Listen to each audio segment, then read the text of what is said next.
Beleza, galera, vamos começar então. Acho que faltam poucos aí, se for para entrar, então vai entrando, a gente vai colocando. Então,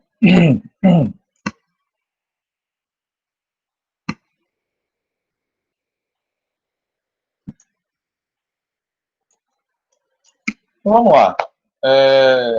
Hoje eu vou falar para vocês um assunto que ele é bem tranquilo, não requer muitos problemas. E agora que a Thaís estava falando aí, eu acho que eu vou fazer alguma coisa em cima disso aqui, tá? A prova envolvendo, logicamente, as outras matérias que foram dadas, tal, mas basicamente em cima disso aqui. Isso aqui é uma coisa interessante para vocês, tá? Ela é uma continuidade da aula passada, que falava sobre o sistema de distribuição, da internacionalização, né?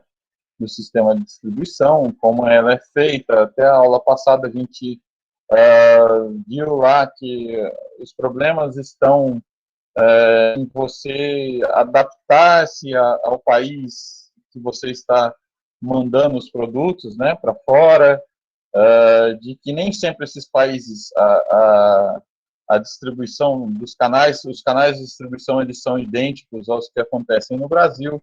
Então a gente falou muito sobre isso na aula passada, sobre essa questão de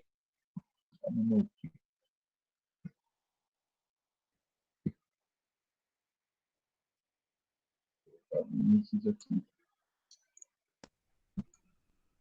Vinícius. Bom, professor. Estou podendo entrar agora, tá? Tranquilo, tranquilo. Então, galera, semana passada eu conversei com vocês, né, na aula sobre essa questão de que é necessário a gente se adaptar aos canais de distribuição, que muitas das vezes não são idênticos aos que acontecem no Brasil. Então, muitas das vezes eu tenho que adaptar o meu produto ou serviço para poder estar mandando para fora do Brasil e tal. E hoje a gente vai falar um pouquinho sobre essa questão da internacionalização empresarial, tá? No sistema de distribuição aí, ok? Então, hoje, né, qualquer empresa, num dado momento, terá necessidade de contratar uma empresa de outro país. Isso é fato que não tem como mais as empresas não terem algum tipo de relação com o exterior, né? Não ter algum tipo de relação com empresas vindo do exterior. Então, para minha loja, eu já tinha comprado alguns produtos da China, tal. Então, não tem como mais. Por menor que ela seja, vou colocar o Anivaldo aqui.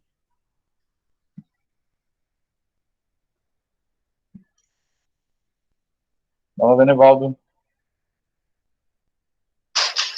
Entrou aí? Desculpa aí que cheguei atrasado, é por causa do trabalho. Não, sossegado, sossegado. Então, galera, então qualquer empresa hoje, num dado momento, ela vai ter que não se internacionalizar em si, mas comprar alguma coisa de alguma empresa de fora, ou ter alguma relação com essas empresas de fora. Então, cada vez mais, né, as fronteiras do mercado são mais largas, ou seja, as empresas estão conseguindo colocar os seus produtos no Brasil e, ao contrário, também acontece. Os produtos brasileiros também estão sendo colocados lá para fora, tá? Então, algum tipo de relação ele vai ser necessário, ou hoje ou amanhã ele vai ser necessário.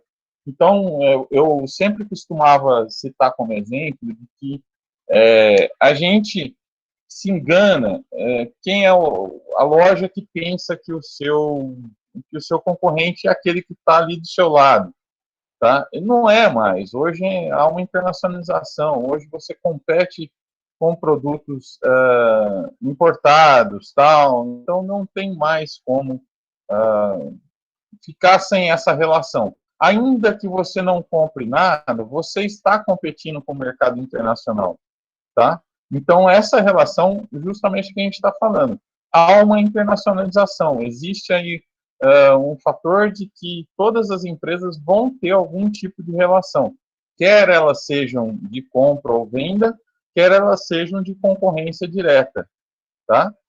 Então, ó, mesmo para quem só o mercado interno interessa, isso eu acho que já não acontece mais, né? As empresas não têm mais só o interesse do mercado interno, né? A questão da internacionalização deve ser colocada, pois se assim não o fizerem, né, corre o risco de ter que competir no mercado com empresas cuja estratégia passa pela internacionalização. Então, pessoal, você tem aí empresas que estão exportando, empresas que estão pensando em mandar seus produtos para fora, por menor que eles sejam, tal. Já tem empresa querendo mandar seus produtos para fora. Então, não há mais como a gente pensar no mercado só internamente. Ainda que esse mercado, por exemplo, você fala para mim, mas Leite Brancão aí do Benevaldo não pensa ainda na internacionalização.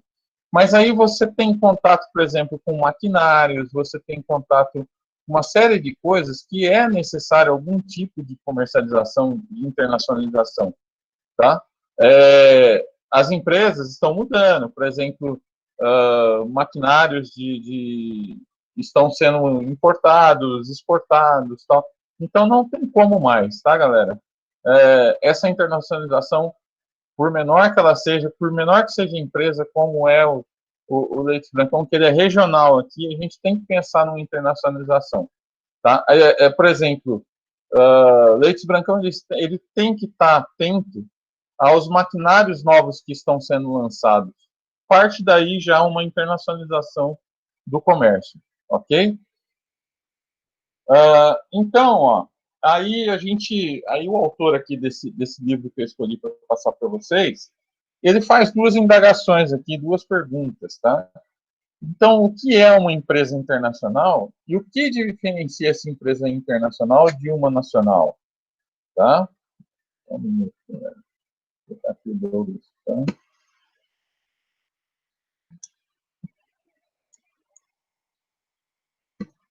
Fala, Douglas.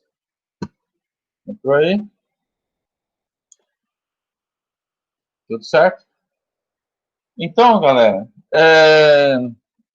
essa pergunta que a gente faz. Então, é necessário você classificar essa empresa no que é uma empresa internacional e o que diferencia essa empresa internacional de uma nacional. Por que é necessário você identificar isso, tá? Porque, por exemplo, os impostos, eles são diferenciados. Para você exportar um produto nacional, você tem uma série de benefícios, tá? Se você simplesmente vai importar um produto ou vai simplesmente tirar esse produto do Brasil de uma forma que não seja anormal aí e tal, as taxas elas vão mudar. Então é necessário a gente ter uma classificação do que é essa empresa internacional, o que é uma empresa internacional e o que diferencia essa empresa internacional de uma nacional, tá? Então, como eu estou falando para vocês, o simples fato de você buscar aqui,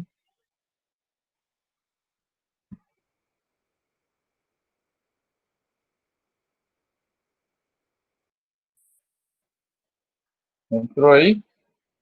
Você, o Douglas, entraram? Tudo certo? Opa, boa noite, professor. Boa noite. Tudo bem?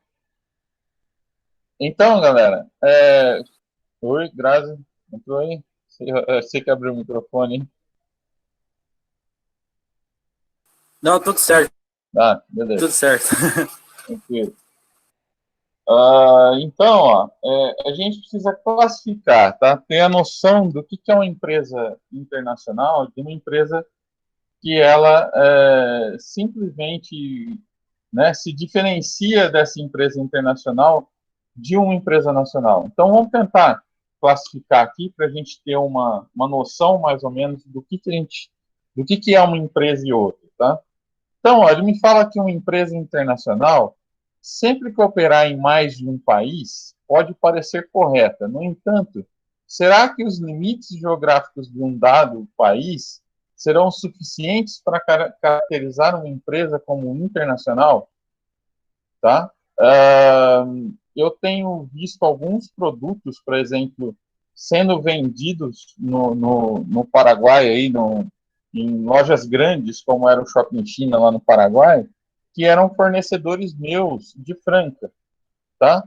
E nem por isso eu posso classificar essa empresa de Franca como uma empresa internacional, porque ela não tem nem sequer um departamento de exportação, tá? Ela simplesmente aproveitou, talvez um vendedor aí, alguma coisa assim, que venda para Campo Grande, que venda ali para Dourados, pegou, deu um esticadinho e fechou com o Shopping China, que é uma empresa que está localizada fora do país, tá? Então, ó, como é difícil essa questão de saber o que é internacionalização e o que é uma empresa que é nacional se diferenciar dela internacionalmente, tá? Por exemplo, essa empresa de calçados, que se chama, como é que nós chamamos? Anatomic Gel, tá? Eles forneciam para o mercado paraguaio, nem por isso ela trabalha de uma forma internacional, tá? Por outro lado, será que uma empresa importadora, que tem frequente contato com diversas empresas de outros países, pode ser considerada uma empresa internacional, muito embora só opere em um dado país? Ou seja, eu posso importar para minha loja alguns produtos, comprar eles. Eu achei lá uma promoção legal lá em algum site, por exemplo, o AliExpress. Existem outros sites hoje, pessoal, que é a chinaimports.com, se não me engano é isso. chinaimports.com, que é exclusivamente para você importar produtos para lojista. Você não precisa ser uma empresa gigante hoje para estar importando de alguma empresa chinesa. Hoje você tem subsídio para você fazer isso, tá? Então, eu sou considerado uma empresa internacional porque eu compro de fora do país? Não, nem por isso eu considero isso. Se eu fosse considerado uma empresa internacional nesse caso aí, eu teria que pagar a taxa de importação, teria que pagar uma série de coisas. Sendo que o meu comércio com essa empresa chinesa, com essa empresa intermediária chinesa, não importa para mim como que ela faz para colocar esse produto aqui no mercado nacional, tá? Para mim não importa, para mim interessa que ele me coloque aqui de uma forma mais barata e que esse produto tenha qualidade.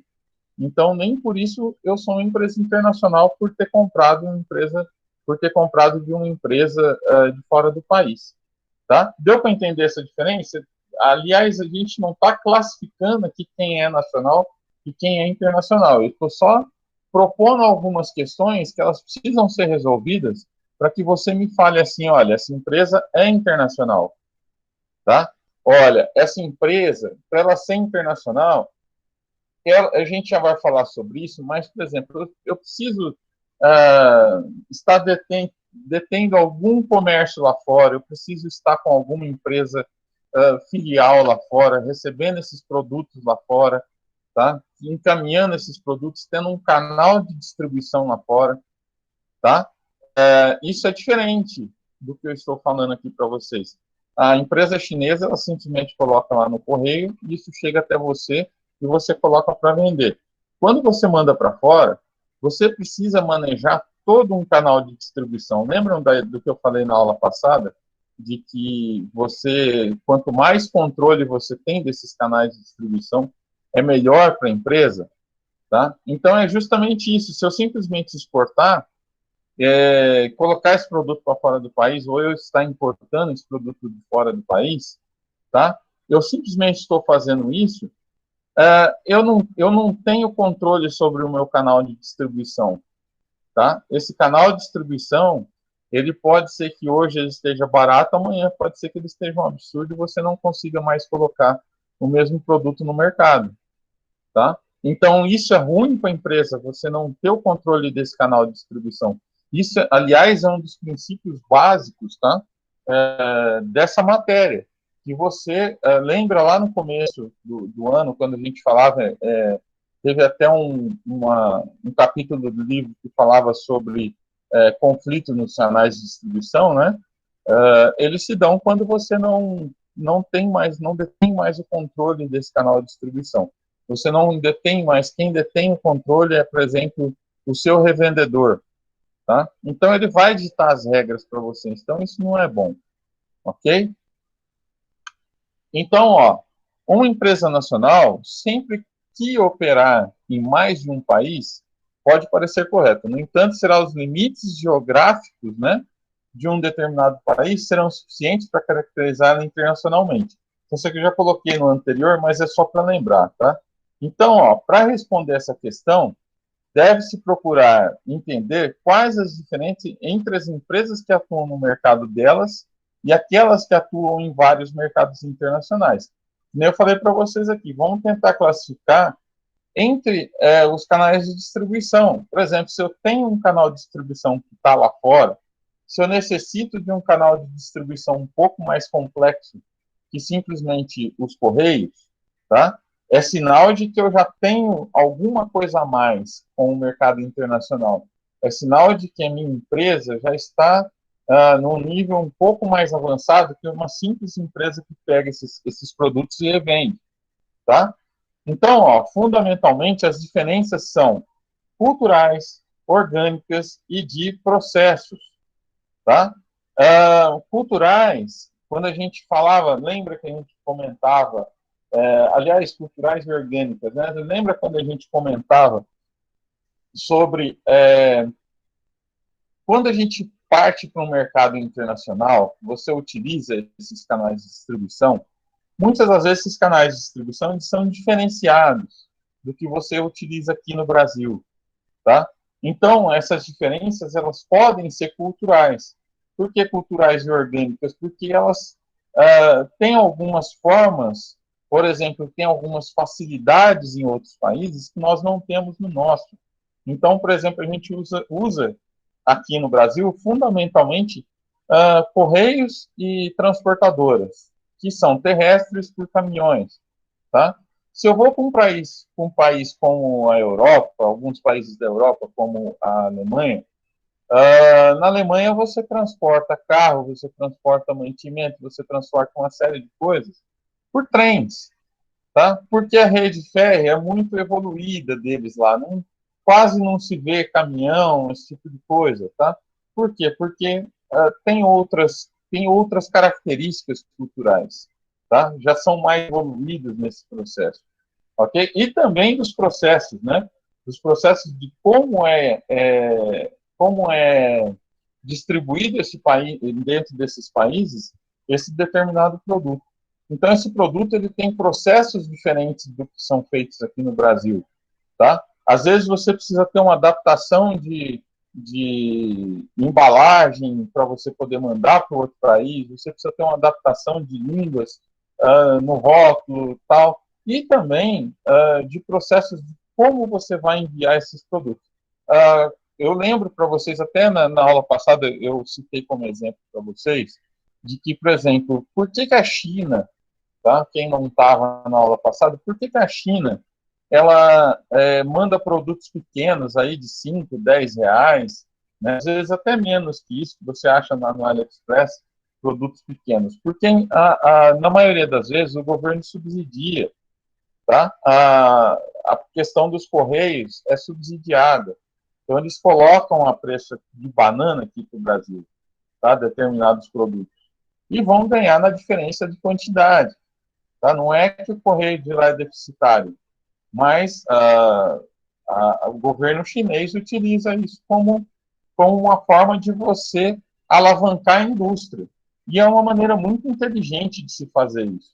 Por quê? Porque ele é estatal, tá? O governo é estatal, o correio é estatal dentro da China. Então, ela te dá esse subsídio de você poder mandar determinadas coisas a um preço muito baixo, tá? Não sei se vocês já tiveram curiosidade, tem alguns sites, como o AliExpress, que ele tem lá o produto vindo pela China e vindo pelo mercado americano, tá? Tudo bem, o mercado americano ele é mais confiável, tal, de produto chegar até você. mas quando você vai fazer a diferença de valores, ele não compensa, tá? Justamente por causa disso, porque é subsidiada na China.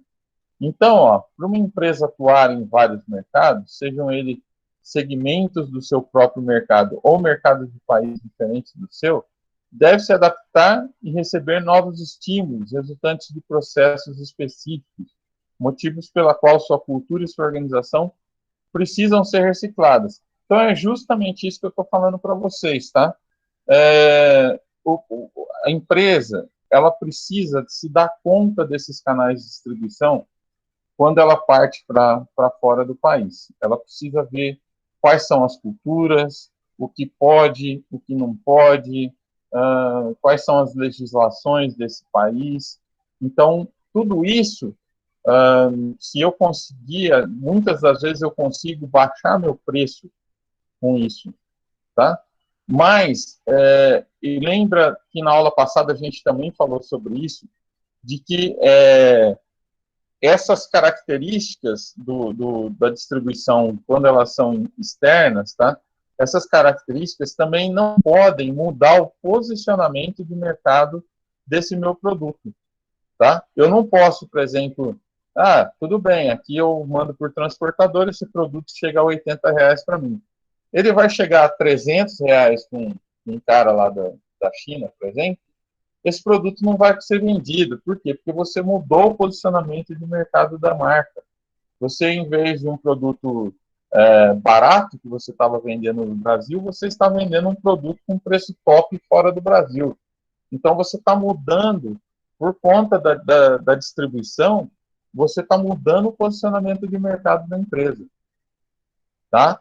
Então, isso não pode, galera. Tá? Eu preciso ter o meu posicionamento, e é justamente por isso que a gente fala que a gente precisa manter esses processos sob controle, justamente por causa disso, porque isso equivale ao posicionamento da empresa, tá? Perante o produto.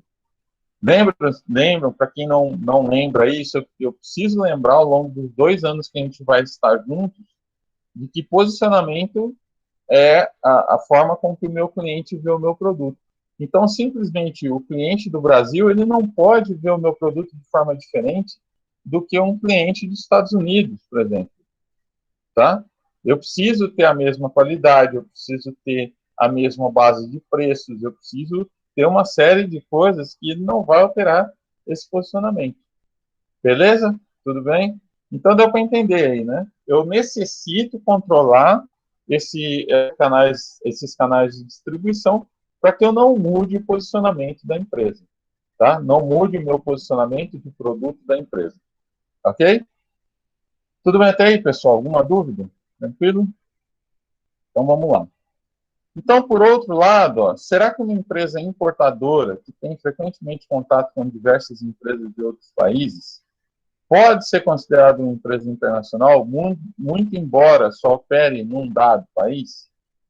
Né? Então, para as empresas que, embora atuando no seu mercado, prevejam enfrentar concorrência vinda do exterior, essa adaptação torna-se imprescindível à sobrevivência. Então, não é que ela precisa ser internacional, pessoal. Ela precisa estar em contato com esse mercado internacional. Ela precisa ter conhecimento desse mercado internacional e se adaptar a ele. Foi o caso da minha empresa, tá? Para citar como exemplo para vocês. Eu cheguei num ponto em que os produtos chineses estão sendo colocados a tal ponto dentro do Brasil que a gente teve, e também tivemos o problema que eu já relatei para vocês, de que as fábricas estão criando sites de venda direta, né? Esses 2 problemas fez com que eu me adaptasse ao problema, tá? Eu cheguei lá nos caras, eu preciso vender mais barato, e eu consegui estar competindo nos 2 mercados, tá? Então, olha que diferença aí, não é que eu seja internacional, ó. Eu não preciso ser uma empresa importadora, só que eu preciso me adaptar a esse mercado exportador. Eu preciso me adaptar aos produtos que estão vindo de fora, tá? Então, ele torna-se imprescindível a sobrevivência, tá? Então, pois, pode-se prever que quem chega de fora quer passar algo de uma cultura e personalidade, né? E sempre que isso acontece, torna-se um forte fator de competitividade.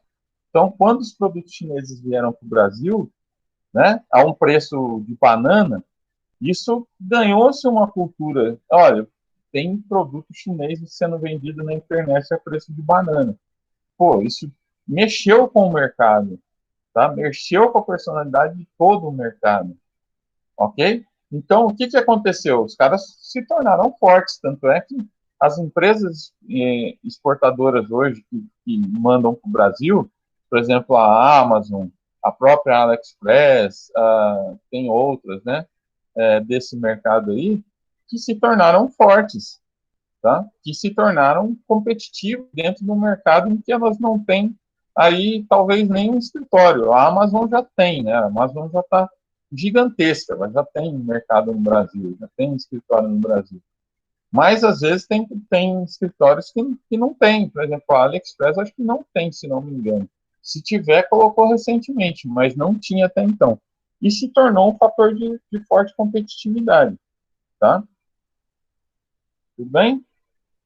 Uma aguinha que negócio. Vocês não perguntam nada, vocês não falam nada, dá certo. Seca a garganta, né? Então, galera, ó, a gente tem então. O barco. Oi? Toca o barco.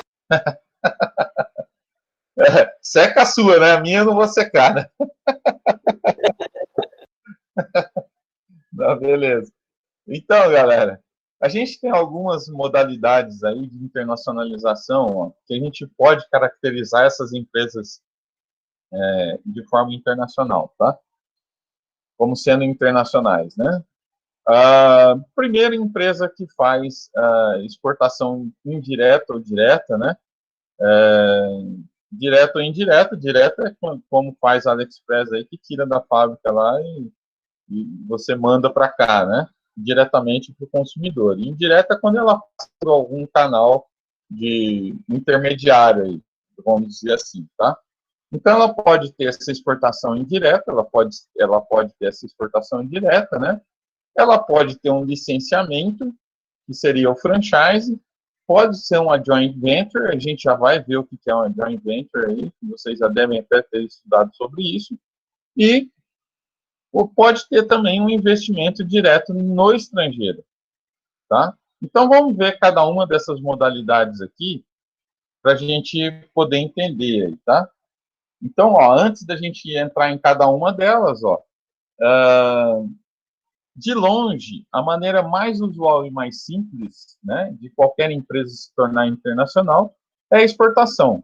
Então, ela pode ser realizada por meio de envios diretos para os clientes no exterior ou distribuidores localizados nos países receptores. Então, é aquele primeiro caso lá que eu falei para vocês, que é a exportação direta ou indireta, tá? Essa é a forma utilizada pela esmagadora maioria das micro, pequenas e médias empresas. Ó, o risco inerente ao processo é limitado e pode ser controlado mais facilmente. Eu não tenho risco de mandar lá, por exemplo, pelos correios. É mais ou menos a garantia que vai chegar lá, tá? A rentabilidade do processo ela é razoável, justamente por eu não ter uma grande quantidade de canais de distribuição aí, simplesmente estou mandando direto ou indiretamente, tá? E o controle dos produtos ao longo dos canais de distribuição é normalmente reduzido, tá? Por exemplo, eu não tenho controle sobre o canal de distribuição. Eu simplesmente estou colocando no correio, o correio ele vai alterar o seu preço quando ele quiser, vai mudar as regras quando ele quiser e eu vou ter que me adaptar a ele. Então, eu não tenho um controle sobre o canal de distribuição, que seria os correios aí no caso, tá?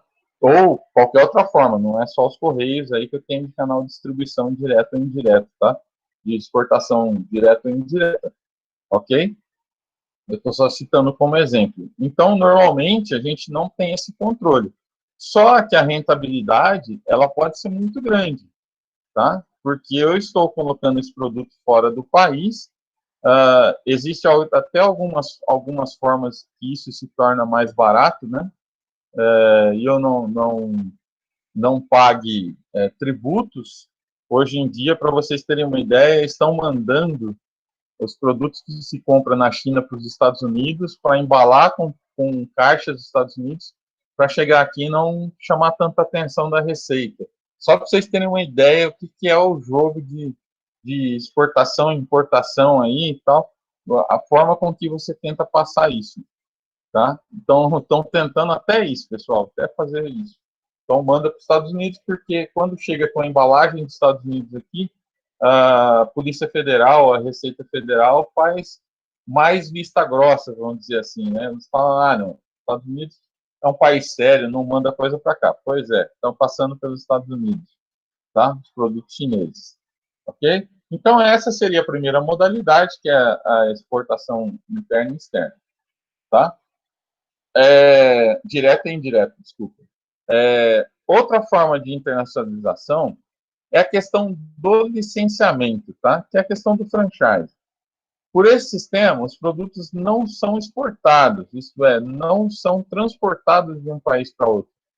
Ou seja, galera, eu dou simplesmente a autorização para que esse produto seja produzido lá fora com as mesmas características da minha empresa, tá? É o que faz hoje, por exemplo, a Adidas, é o que faz hoje a Nike, tá? Os caras mandam produtos lá para fora, só que eles não são transportados, por exemplo, matéria-prima para que esses produtos sejam feitos lá fora. Eles simplesmente se dão a caracterização de franchise, de licenciamento. Olha, vocês estão licenciados, a sua fábrica está licenciada a produzir o meu produto, tá?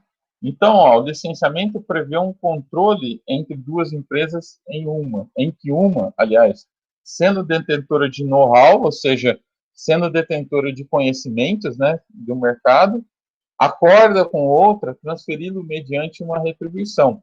Ou seja, eu posso te dar autorização para você fazer o meu produto aí fora, só que você vai me pagar um pouco sobre a rentabilidade que você vai ter em cima desse produto, ok? Então, eu estou transferindo o meu know-how, o meu conhecimento, a minha qualidade do produto, eu estou transferindo a minha marca, que já é forte para você, aí fora, e você produz o meu produto com a minha marca e tal, e você me paga um tributo em cima. Então, esses tipos de internacionalização atualmente em rápida expansão, né, nomeadamente na sua forma de franchise, ao permitirem aos franqueados uma rápida expansão. Se eu estou comprando uma franchise, pessoal, é porque você está me fornecendo um know-how, uma garantia de que eu não vou patinar, por exemplo, 10 anos para eu começar a entender do mercado. Quando você compra uma franchise, vocês já devem ter visto aí que tem franchise que fala assim, olha, não é necessária experiência. Por que não é necessária experiência? Porque eu vou te dar todo o know-how, eu vou te dar todo o treinamento, tá? Então, existem até, como isso estava se tornando uma coisa meio problemática, tá? Estavam vendendo franchise, você ia lá, em um ano de empresa, você ganhava um dinheiro, falava, não, eu vou colocar como franchise, vou vender a minha marca. Isso hoje, eu não sei se já entrou essa lei em vigor, mas já deve ter entrado, tá? Que para você se tornar um franchise, você precisa ter 10 anos, pelo menos, de know-how, acho que 5 anos, se eu não me engano, de know-how naquele setor que você está trabalhando, tá? Por que isso, pessoal? Quando você vende franchise, você vende um sonho para a pessoa, tá? Às vezes essa pessoa tira todo o investimento que ela tem de uma vida toda, tá? Para comprar uma franquia, para comprar uma franchise, tá? E quando ela quebra a cara, isso tem uma responsabilidade muito grande. Então, o governo o governo brasileiro, ele passou a enxergar esse problema, tá? Ele passou a ver de que, olha, tudo bem que você seja um franchise, mas você pode até vender o sonho para a pessoa e não dar certo. Só que você precisa ter um know-how, tá? Então, se buscou justamente isso para se formatar essa lei de franchise, tá? Então, ó, há algum risco para os licenciadores bastante atenuado no sistema de franchise, tá? Porque eu estou licenciando, há riscos pequenos para eu que estou licenciando. Eu posso vender para você a minha marca, posso vender para você a autorização de uso da minha marca, tá? E o processo é bastante atenuado essa questão de eu estar vendendo para você. Agora, por exemplo, para a pessoa que está comprando, o licenciado, né, vamos dizer assim, existe o licenciador, que é quem está licenciando, existe o licenciado, aquele que está comprando a sua marca. Isso não é tão, esse risco ele não é, ele é menor, é lógico, do que você lançar uma empresa do zero, mas também há um risco, de certa forma, bem moderado, tá? Para quem está comprando uma franquia. Ela te dá um know-how, ela te fala, olha, o melhor ponto para você lançar esse franchise é aqui, você só vai comercializar esse tipo de produto para a sua região, porque isso aqui dá mais e tal, mas tudo existe risco. Eu costumo falar, né, que se me contratassem para eu fazer uma eleição de marketing político, se me contratassem como marketing político e eu te garantisse que você fosse ganhar a eleição, eu não cobraria o que eu cobro, eu cobraria 30 vezes mais, tá? Porque isso envolve muita coisa. Então é a mesma coisa para as empresas de franchise aí, tá? Nenhuma empresa vai te dar, por mais elevada que ela seja, a gente já viu loja de McDonald's fechar, a gente já viu lojas gigantes fecharem, né? Por mais que seja esse franchise seja uma redução dessa problemática, ele pode ocorrer, tá? Tanto para franqueador quanto para o franqueado. Mas para o franqueador, esse risco é menor, tá? Do que um franqueado. Então, ó, normalmente, né, estão associados a um processo de licenciamento com fortes investimentos em publicidade, a fim de provocar uma forte notoriedade de marca em um prazo relativamente longo, até que o negócio esteja funcionando em pleno vapor. Então, pessoal, quando você vende uma franchise, você se aproveita da sua marca, que ela é forte, tá? Para a publicidade que ela é feita, por exemplo, nacional, você que está comprando uma franchise, você se aproveita dela, tá? Você se aproveita dessa marca forte, para você vender esse produto. Às vezes você não precisa fazer muita coisa, por exemplo, eu coloco lá no meu supermercado determinada marca, tá? Que ela já é muito conhecida. E às vezes eu não preciso nem divulgar muito isso. Por quê? Porque ela já é divulgada nacionalmente. Tá? Vocês percebam que, por exemplo, um supermercado, ele só faz propaganda de um determinado produto se ele está fazendo alguma promoção dele. Ele não precisa fazer propaganda de determinados produtos. Tá? Esses produtos eles podem estar no mercado nacional aí, sendo colocados no Jornal Nacional, sendo colocados na internet e tal, e já sendo conhecidos.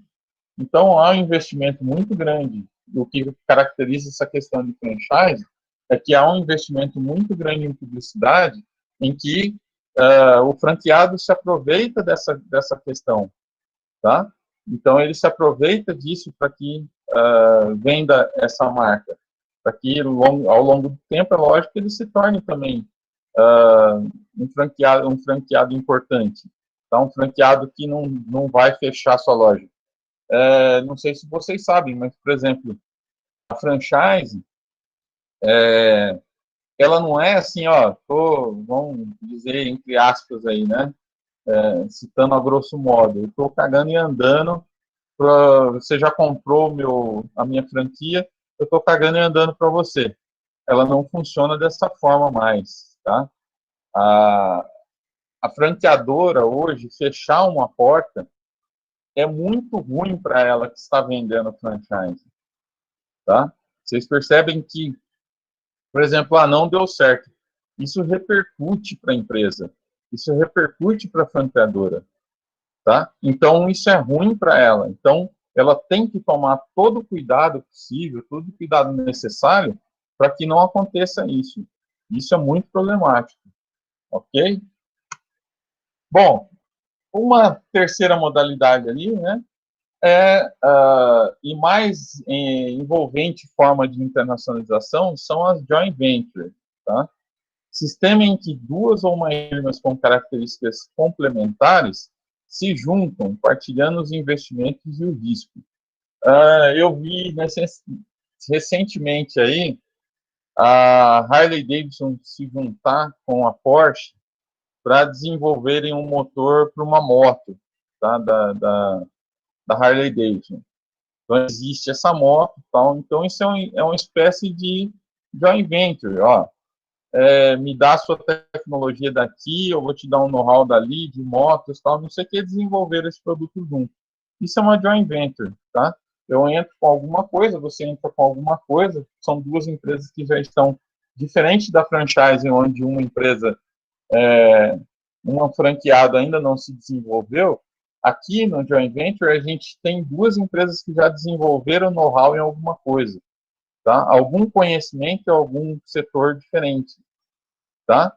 Ou até de setores iguais, tá? Se você tem empresas que compartilham de setores iguais, por exemplo, Motorola faz o celular, compra a parte de câmera, ela compra, por exemplo, da Sony, tá? A maioria das empresas, se eu não me engano, de celulares, compram as câmeras da Sony para serem instaladas no seu celular, tá? Então, isso são know-how, são empresas que buscam alguma coisa para se juntarem, tá? Então, ó, esse tipo de associação é vulgar acontecer com firmas de países menos desenvolvidos, que por se situarem em locais estratégicos ou perto de matérias-primas essenciais, precisam se associar a quem tem conhecimento de processo tecnológico. Aqui a gente já está falando de outra forma de joint venture, tá? Você tem hoje empresas mandando produtos, por exemplo, roupas de marca, estão mandando produtos para serem desenvolvidos, para serem feitos em empresas do Peru, por exemplo, tá? Porque eles trabalham com o algodão peruano, é o segundo melhor do mundo, por exemplo, para fazer camiseta, para fazer esse tipo de coisa. Então, algumas empresas que já têm uma marca relativamente colocada no mercado com muita evidência, por exemplo, Lacoste, por exemplo, Tommy, algumas marcas aí de roupas masculinas e femininas também, tá?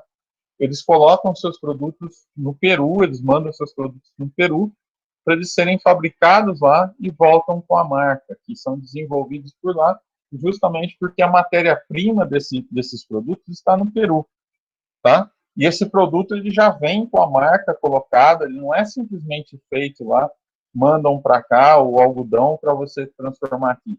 Não, eles já têm um certo know-how de conhecimento de produção, que é melhor você fazer esse produto pronto lá, tá? E eles mandam para o Brasil esse produto já com a marca colocada, com todos os tags, com tudo já colocado, ok? Então, essa é uma outra forma de joint venture, tá?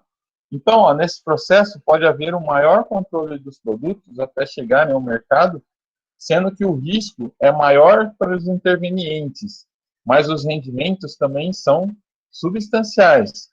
Ou seja, é risco para eu mandar fazer isso fora do Peru, por exemplo, lá no Peru. Corre-se um risco, mas também os rendimentos eles são muito maiores, tá? Por quê? Porque eu estou comprando um produto de extrema qualidade. O Peru é um país basicamente subdesenvolvido, em que tem mão de obra barata, então esse produto é colocado aqui e ele tem um rendimento muito maior, um produto de muito maior qualidade, com um rendimento muito maior, vai gerar um rendimento muito maior. Ok? Então, ó, nessa questão, o Peru, eles trabalham, né, nessa questão de tecnologia, Eu não sei se vocês já viram isso aí, mas todas as grandes marcas hoje, a maioria delas fazem isso. Tentaram um movimento aqui no Brasil com isso, tá? De algumas empresas grandes terem mandado seus produtos para o Nordeste, tá? Com algumas empresas do interior do Nordeste, porque a mão de obra era muito barata, e se lascaram, porque foram consideradas mercado escravo. Tá? Então é preciso tomar muito cuidado com isso, pessoal. Você precisa ter uma balança equilibrada nisso. Você não pode simplesmente mandar lá para fora porque a mão de obra é barata. Não é só isso. Aqui no Peru, por exemplo, essas empresas mandam por causa da matéria-prima. E aí se toma cuidado, tá? Para que você não compre de empresas que não têm esse problema em evidência, de você ter material humano de ser escravo, tá? Isso repercute muito mal para as empresas, tá? Isso deu um boom muito grande. Foram falados os nomes das marcas, tal, foram faladas uma série de coisas, ok? Então, ó, uma quarta, né, que é a última aí, que a gente iria falar, uma quarta forma é o investimento direto estrangeiro, tá? Em que uma firma resolve investir por sua conta e risco, estabelecendo-se no outro país. Ou seja, aquelas que, olha, eu vou investir em determinada empresa aí no Brasil, eu vou montar determinada empresa aí no Brasil, tá? Então, são empresas de fora que vêm, ou são empresas daqui que vão se instalar fora do país. Então, os rendimentos dessa operação, eles são, lógico, potencialmente maiores, porque você não envolve intermediários, tá? Você está fazendo a coisa diretamente. Eu vou mandar para mim mesmo, por exemplo, eu estou mandando, a minha empresa está mandando para a minha empresa dentro de outro país. Então, os riscos, essa operação, né, são potencialmente maiores, sim, assim como o risco, tá? Nessa questão, é lógico que você tem risco. Se você está colocando uma empresa num lugar que é totalmente estranho ao seu, onde a gente já viu aqui que você tem culturas diferentes, que você tem processos diferentes de canais de distribuição e tal, é lógico que isso envolve um risco maior, tá? Então, ó, nesse sistema, a empresa também pode controlar seus produtos ao longo do canal de distribuição. Ele envolve risco, sim, só que, ao mesmo tempo, ele mantém um controle maior desse canal de distribuição, tá? Então, ó, ele apresenta maior risco, mas também é uma maior rentabilidade, justamente por não ter tantos intermediários aí. Você tem intermediários que você controla, tá? Então, o que eu queria de vocês, que vocês entendessem nessa questão toda dos canais de distribuição aqui, que essa questão do controle desses canais de distribuição, ele está intimamente ligado aos riscos que envolvem o processo, tá? Então, se eu tenho maior controle desses canais de distribuição, logicamente que os meus riscos eles vão ser menores, tá? A um passo que, se eu não detenho o controle desses canais de distribuição, esses riscos vão ser maiores, ok? Então, ó, já indo para o final aí, né? Até que horas são? Estamos tranquilos no tempo aí, galera? Ah, tá. 8 horas ainda. Tá tranquilo. Então, ó, sempre que as condições do mercado se tornem estáveis, né? E sempre que a política empresarial seja de expansão, aparece um investimento direto estrangeiro. Ou seja, galera, a gente vê isso aqui no Brasil constantemente, tá?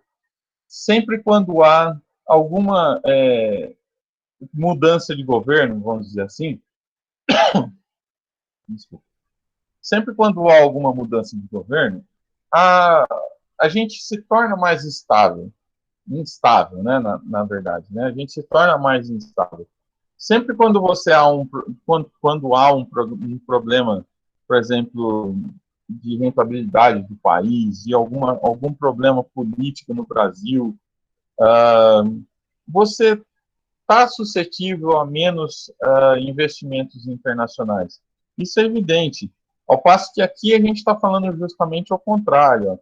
Sempre quando ele está estável, né, e a política empresarial esteja em expansão, ou seja, outros países estão investindo no Brasil, tá? Outras empresas estão vindo para o Brasil, aparece o investimento direto estrangeiro, tá? Isso repercute lá fora.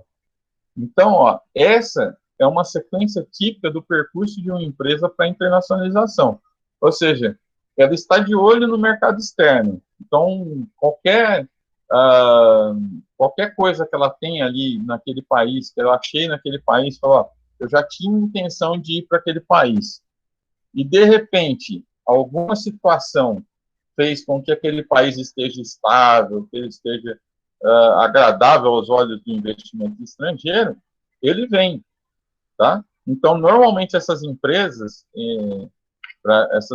para internacionalização, elas tratam disso, elas querem o menor risco possível não com relação ao seu produto. Produto, normalmente, você tem risco de você colocar dentro de outro país, você tem risco de vendas, tal, mas ela quer uma segurança para poder vir para esses países, tá? E isso acontece quando você está estável, ok?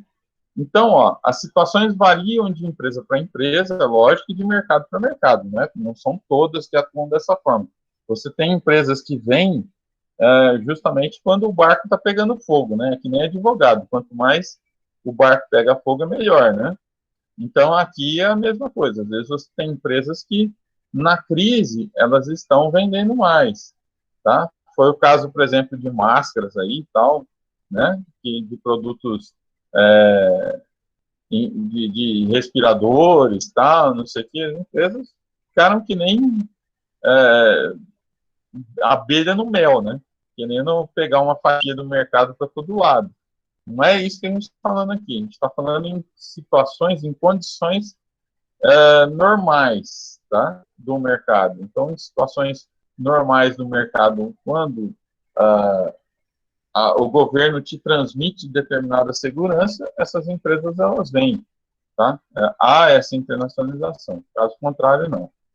Então, ó, o passo de maior implicação é o do investimento direto estrangeiro, pois tem a ver com a análise dos riscos políticos, olha aí que eu estava falando para vocês, ó. Tem a ver com a análise dos riscos políticos, de nacionalização, tá? Eu estou nacionalizando um produto, ele dá certo no Brasil, ele pode não dar certo fora do Brasil, tá? De expropriações, tá? Expropriações é quando lá fora essas apropriações, essas propriedades desse produto, ele não representa tanto aqui quanto no Brasil, tá? Então isso se chama expropriações. Ou com dificuldade de expatriar os lucros obtidos nas operações, ou seja, quando eu tenho dificuldade em trazer para o Brasil, essa empresa brasileira, esse capital, ele tem que vir, às vezes, para o Brasil, tá? Ou ele fica localizado lá, mas muitas das vezes essas empresas elas têm que expatriar esses lucros, eles têm que mandar esse lucro de volta para o Brasil. E aí, aí você tem problemáticas de risco, tá? Você tem algumas situações, por exemplo, você vai para uma Suíça da vida, em que você não tem tanto imposto, as empresas às vezes mandam para lá, mas não conseguem expatriar depois esses valores para cá. Isso é um rolo violento, vocês acompanham o jornal, vocês sabem disso, né? Vira e mexe, muitas querem mandar esse dinheiro para lá. Por exemplo, JBS foi defragrada sobre isso. Empresas como a Camargo Correia, na época que estourou tudo aquilo do governo e tal. Você acha que os caras deixam dinheiro aqui? Os caras fazem obra lá fora e mandam esse dinheiro para fora, né? Que era o problema, que foi um problema do PT na questão de ter lavado dinheiro com obras fora, aí, em Venezuela, em Cuba, esse tipo de coisa, o que repercute até hoje, essa questão, né? Ninguém sabe se é verdade, se não é, tal, mas repercute até hoje, tá? Então, esses riscos são importantes quando se trata de investimentos feitos em PDV. Ou seja, eu vou colocar um ponto de venda fora do país, esses riscos eu tenho que estar afiado com eles, eu preciso saber de todos esses riscos, tá? Então, vocês veem que quando tem risco, essas empresas não vêm. Quando o risco é menor, ele é reduzido por algum motivo, essas empresas podem ser internacionalizadas, tá? Então, ó, as vantagens competitivas do investimento estrangeiro, direto estrangeiro, tá? Pelo fato de as unidades de produção estarem implantadas nos mercados de atuação, são grandes e, por vezes, torna-se inevitável esse tipo de atuação. Às vezes, as empresas, pessoal, elas se tornam tão grandes, por exemplo, como a Coca-Cola é hoje, de que ela não pode ficar fora de mercados, tá? Então, esse investimento ele tem que ser feito. E é lógico, eu não sei se vocês viram aí há um determinado tempo atrás, né, houve uma falatória de que a Coca-Cola não estaria negociando corretamente com o governo brasileiro, de que houve uma falácia de que essas empresas iriam para o mercado argentino, por exemplo, iam para a Argentina para produzirem e mandarem para cá. Não sei se foi a Coca ou se foi alguma empresa de automóvel, acho que foi alguma empresa de automóvel, tá? Mas só para citar como exemplo aí para vocês se situarem na coisa, como é que é feita, tá? Então, essa questão governamental, ela é muitas das vezes, ela é muito complicada para essas empresas, tá? É preciso tomar muito cuidado com essa questão. Então, os riscos, na maioria das vezes, está envolvido com essas questões políticas, tá?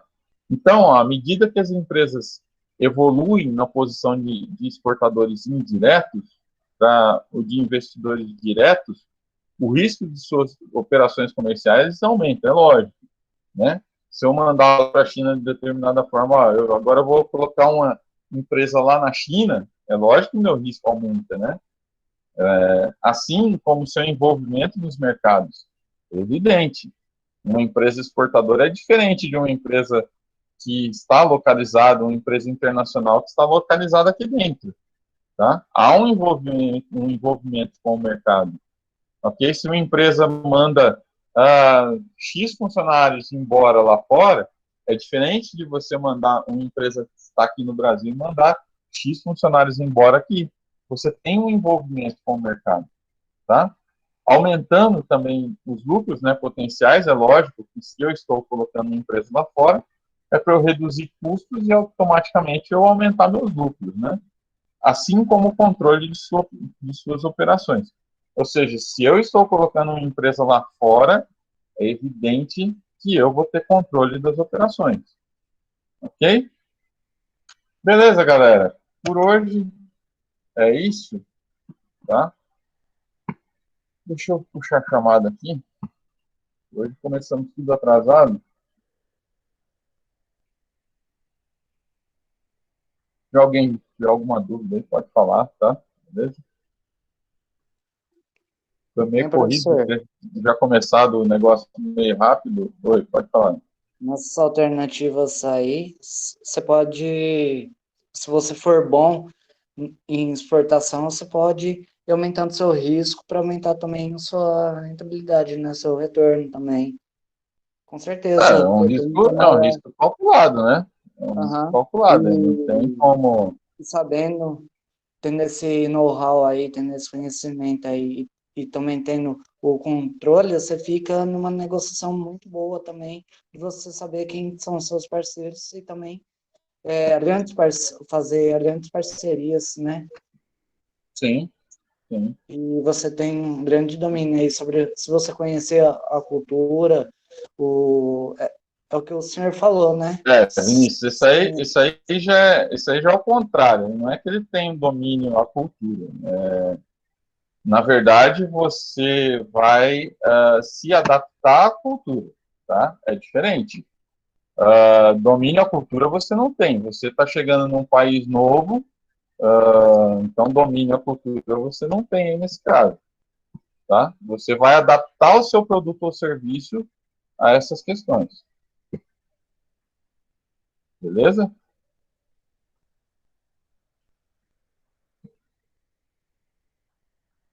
Beleza. Sempre quando eu estou indo para um mercado novo, né? Esse mercado novo, ele é problemático para mim, até eu me adaptar.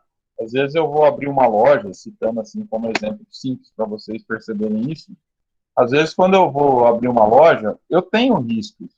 A mesma forma é você trazer produtos, você formar uma empresa fora do país. Você tem que se adaptar ao mercado deles, você vai levar um tempo de construção da sua marca lá fora. Tem tudo isso. Então, os riscos eles são maiores. Então, você vai se adaptar. Não adianta você querer impor a sua cultura lá fora. É lógico que a gente comentou aqui, se você conseguir isso, ela começa a ter uma competitividade diferente, tá? São poucas que conseguem, mas tem umas que conseguem. Por exemplo, uma Coca-Cola hoje, você não consegue, as empresas não conseguem mais ficar sem, tá? Então, já se tornou uma coisa diferente. Ela faz parte, naturalmente, ela faz parte, né? Ela impõe determinadas coisas, né? Beleza? Então, vamos lá. Vamos para chamar de IP. Adriana? Presente. Ok. Ana? Tá aí. Anne? Ok.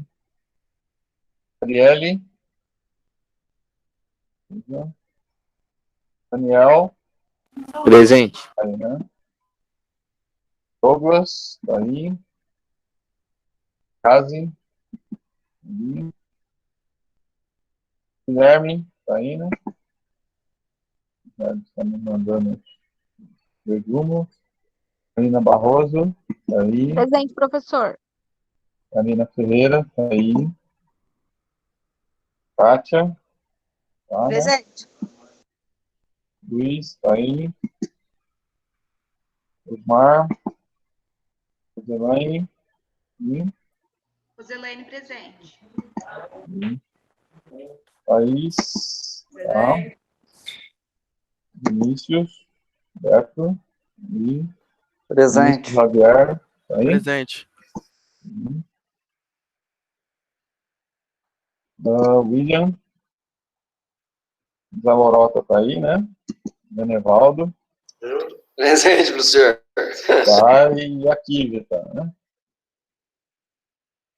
Beleza, galera. Então, certinho? Você vai querer vir aqui em casa ainda, professor. Aí você vai ver o que é o Zé Lorota. Boa noite, professor. Boa noite, Karina. Ai, ai, ai. Ué, se você convidasse o tanto que você fala, bicho, a gente já tava tudo com 200 quilos. Rapaz, nós ia comer churrasco todo dia. Então, Será que a pista do cara saiu? ai, ai, ai. Beleza, Professor, tá galera. gravando não, né? Hã? Tá. Peraí, cara. Ah... É.